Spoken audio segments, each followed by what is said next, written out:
പറയൂ. അയലോക്കക്കാരെ മുടിഞ്ഞു പോണേന്ന് പറഞ്ഞൊരു നേർച്ചയിട്ടായിരുന്നു. എന്നിട്ട് എന്ത് സംഭവിച്ചു? അവന് ലോട്ടറി അടിച്ചു. അല്ല, ദൈവത്തിന് അതൊന്നും അറിയത്തില്ലേ? എല്ലാം സർവ്വവ്യാപിയല്ലേ. അതെങ്ങനെ ശരിയാവും? രാവിലെ തൊട്ട് തുടങ്ങും കുറേ നായി, അല്ല മനുഷ്യൻ്റെ മക്കൾ, അത് ശരിയാക്കി താ ദൈവമേ, ഇത് ശരിയാക്കി താ ദൈവമേ എന്ന് പറഞ്ഞുകൊണ്ട്. എടാ നീയൊക്കെ സിംഗിളായിട്ട് ഓരോ പ്രശ്നം കൊണ്ട് വാ. എടാ എനിക്കൊരു സിംഗിൾ ഓംലേറ്റ് കഴിക്കാനുള്ള സമയമെങ്കിലും നീയൊക്കെ താ എനിക്ക്. അല്ല, എനിക്ക് ആ പൈസ തിരിച്ച് കിട്ടിയാൽ കൊള്ളാമെന്നുണ്ട്. അതെന്നാ ടോക്കിങ് ആടാ. ഞാനൊരു സർവീസ് പറഞ്ഞ് ദൈവത്തിന് അത് ചെയ്യാൻ പറ്റിയില്ല. അപ്പം ന്യായമായിട്ട് ആ പൈസ തിരിച്ചു തരണമെന്നുണ്ടല്ലോ. ഈ വഞ്ചിക്കകത്തിട്ട് എത്രമാരാണ് ഇതിനകത്ത് ഈ പൈസ ഇട്ടേക്കുന്നത്? അതിനകത്ത് ഞാനങ്ങ് എടുത്തു തരും നിൻ്റെ പൈസ. അല്ല, ഞാൻ ഓൺലൈൻ പേയ്മെൻറ്റ് തരാം, അതുകൊണ്ട് പെട്ടെന്ന് എടുത്തു തരാം.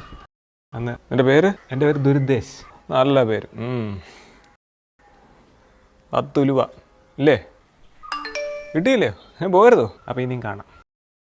ഇനിയും കമ്മിറ്റിക്കാർക്ക് കക്കമുള്ള പൈസ ടാർഗറ്റ് ഞാൻ ഇവിടെ ഒപ്പിച്ചു കൊടുക്കുന്നുണ്ട്.